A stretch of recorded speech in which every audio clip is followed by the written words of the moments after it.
नमस्कार बच्चों। आप सभी लोग उम्मीद है कि अपने घर में सुरक्षित होंगे और स्वस्थ होंगे और इसके साथ साथ पढ़ाई बहुत अच्छे तरीके से करते होंगे। बच्चों, हमारा BA first year, second year, third year में थर्ड ईयर का एक विषय है इंटरनेशनल रिलेशन, अंतर्राष्ट्रीय संबंध, जिसमें हम ये अध्ययन करते हैं कि भारत का अन्य देशों के साथ किस प्रकार के रिलेशन हैं, जिसको हम फॉरेन पॉलिसी भी बोल सकते हैं। और इसी फॉरेन पॉलिसी में एक महत्वपूर्ण सिद्धांत है गुजरात डॉक्ट्रिन का।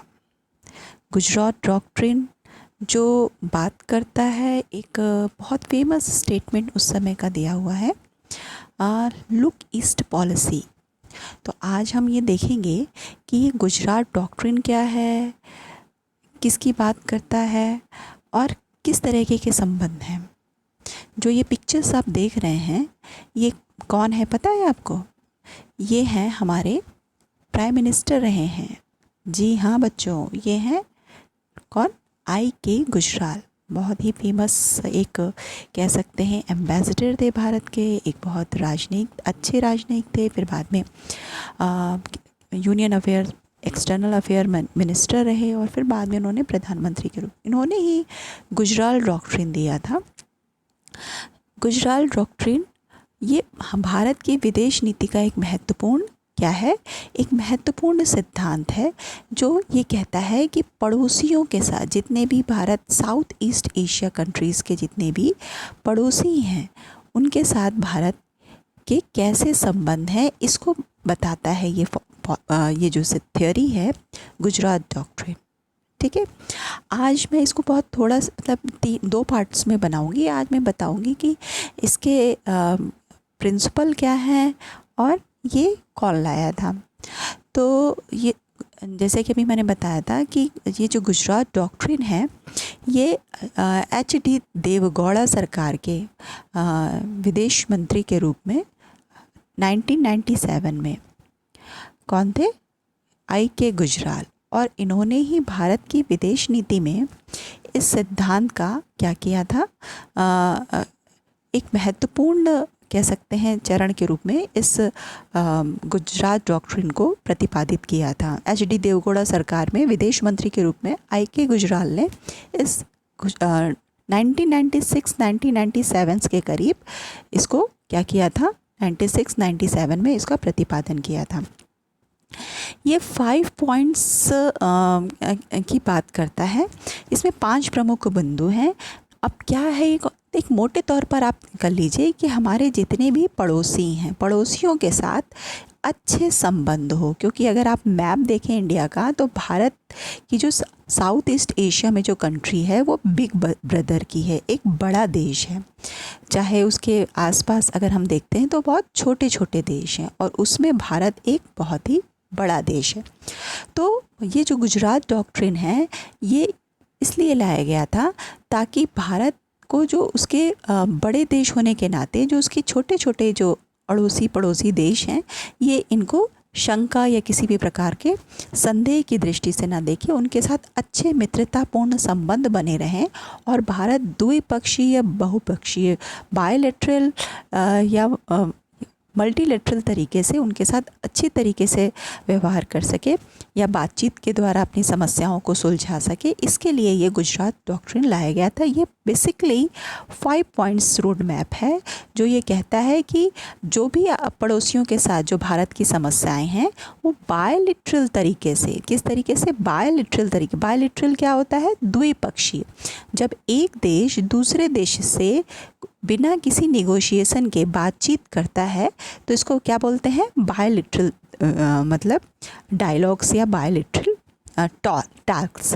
तो द्विपक्षीय तरीके से, क्योंकि भारत का और जो पड़ोसी हैं उनके साथ हमको कोई भी कह सकते हैं किसी तीसरे देश का क्या है, इनमें इंटरफेरेंस नहीं चाहिए, हस्तक्षेप नहीं चाहिए। भारत सिर्फ जो दूसरे देशों के साथ द्विपक्षीय तरीके से जो भी हमारी समस्याएं हैं, कॉन्फ्लिक्ट हैं, जो भी संदेह है, उनको दूर करे। इसके लिए ये 5 पॉइंट रोड मैप की बात किसने की थी? I.K. गुजराल ने। जिससे पड़ोसी देशों के बीच में दोस्तानापूर्ण या मैत्रीपूर्ण संबंध बने, उनके साथ विश्वास और मैत्री क्या है स्थापित हो सके। ये 5 प्रिंसिपल हैं जो फोकस करता है गुजरात डॉक्ट्रिन की। ये क्या हैं?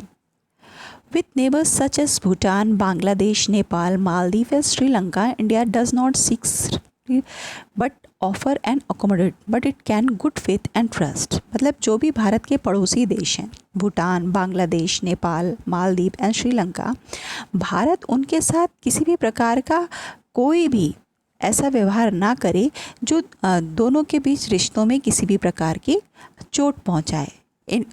इसके विपरीत उनमें फेथ और ट्रस्ट मतलब विश्वास और भरोसा स्थापित हो, इसके लिए गुजरात डॉक्ट्रिन लाया गया था। क्योंकि आप पता है कि बगल में बड़ा देश है, छोटे देशों को ये शंका रहती है कि कहीं ऐसा तो नहीं है कि वो हमारे हितों को कर रहा है, ऐसा तो नहीं है कि जो आर्थिक सहयोग दे रहा है, राजनीतिक सहयोग दे रहा है, इसके बदले में वो कहीं हमारी टेरिटरी को क्या ना कर ले, छीन तो ना ले। तो इस तरह की क्योंकि आपको पता है अभी जितने भी नाम मैंने लिए, भूटान, बांग्लादेश, नेपाल, मालदीव, श्रीलंका, ये बहुत छोटे छोटे देश हैं ज्योग्राफिकल भौगोलिक दृष्टि से भी और राजनीतिक दृष्टि से भी। तो इनके साथ अच्छे संबंध करना क्या है, पहला प्रिंसिपल है। No South Asian countries should permit its territory to be used against the interest of another South Asian। दूसरा प्रमुख उद्देश्य है कि जो साउथ एशियन कंट्रीज़ है अपनी टेरिटरी का मतलब अपने क्षेत्र का कोई भी हिस्सा दूसरे साउथ एशियन कंट्री के विरुद्ध किसी भी प्रकार की आतंकवादी गतिविधियों को प्रसव देने के लिए ना करे। ये गुजरात डॉक्ट्रिन का क्या है, दूसरा प्रमुख उद्देश्य। अगर आप जरा सा भी पता है तो नेपाल क्या है, एक बफर स्टेट है। बफर स्टेट का मतलब क्या होता है बच्चों, दो बड़े राज्यों के बीच में एक छोटा राज्य, इंडिया और चाइना के बीच में नेपाल एक बफर स्टेट है, जिसको इंडिया भी चाहता है कि मेरे तरफ आए या मेरे साथ मैत्रीपूर्ण संबंध हो, चाइना भी चाहता है। तो ये दूसरा जो प्रिंसिपल ये कहता है कि जो इस तरह के संबंध स्थापित करे साउथ एशियन कंट्रीज़, ताकि अपनी टेरिटरी का यूज़ किसी दूसरे देश के विरुद्ध आतंकवादी गतिविधियों की तरफ प्रयोग होने के लिए ना करें। इसको ऐसे समझिएगा, ये भारत है और ये चाइना है और इसके बीच में कौन है, नेपाल। अब भारत की जो बॉर्डर है ये लगा हुआ है किससे, नेपाल से। अब चाइना अगर नेपाल से अच्छे रिलेशन बना लेता है तो चाइना अपनी मिलिट्री का, अपने वेपन्स को कहाँ रखेगा, नेपाल में, और इससे फिर भारत में अटैक करना क्या हो जाएगा, आसान हो जाएगा। तो यही दूसरा प्रिंसिपल है गुजरात डॉक्ट्रिन का कि अपनी टेरिटरी का यूज़ ना करें जिससे कि जो किसी की संप्रभुता या किसी के आंतरिक मामले में क्या हो, हस्तक्षेप हो। Countries should not interfere the internal affairs of one another, मतलब एक दूसरे के आंतरिक मामले में हस्तक्षेप ना करें। कोई एक देश के बीच क्या चल रहा है क्या नहीं, ये उसका अपना ओन सॉवरेंटी हो। जब मैंने आपको संप्रभुता पढ़ाया था तो मैंने आपको कहा था ना कि संप्रभुता दो प्रकार की होती है, एक इंटरनल एक एक्सटर्नल। इंटरनल का मतलब है कि देश के अंदर वो सारी जनता उनके ऑर्डर्स को फॉलो करे, और एक्सटर्नल का मतलब, बाह्य का मतलब क्या बताया था मैंने कि कोई बाहरी देश उसके आंतरिक मामलों में क्या ना करे, हस्तक्षेप ना करे। अगर आप थोड़ा सा बैक जाऊं तो आपको मैंने मतलब ये पता है कि भारत का अब तक हालांकि 370 के बाद जम्मू कश्मीर को जो विशेष राज्य का दर्जा दिया गया था वो हटा दिया गया है, लेकिन फिर भी कहीं ना कहीं पाकिस्तान जम्मू कश्मीर के मामले में कहता था कि ये भारत इसमें कुछ ऐसी गतिविधियों का संचालन कर रहा है जो जम्मू कश्मीर के लोग के विरुद्ध है। तो भारत अपनी बात कहता था कि ये हमारा आंतरिक मामला है, आप हमारे आंतरिक मामले में इंटरफेयर ना करो। तो तीसरा जो प्रिंसिपल है गुजरात डॉक्ट्रिन का कि ठीक है, हम आपसी पड़ोसी हैं, अपने अपने सॉवरेन कंट्रीज़ हैं, आप अपने इंटरनल अफेयर्स में आप पूरी तरीके मतलब आंतरिक मामले में आप पूरी तरीके से फ्री हो, हम उसमें कोई भी हस्तक्षेप नहीं करेगी। चौथा पॉइंट है all south Asian countries should respect each other territorial integrity and sovereignty. सभी साउथ एशियन कंट्री को क्या करना चाहिए, एक दूसरे की जो क्षेत्रीय एकता और अखंडता और संप्रभुता का क्या करना चाहिए, सम्मान करना चाहिए। जितना अपने देश का करते हैं उतना ही दूसरे देश का क्षेत्रीय एकता और अखंडता और संप्रभुता का सम्मान करें। They should settle all their dispute peaceful bilateral negotiation. Bilateral negotiation का मतलब है द्विपक्षीय वार्ता।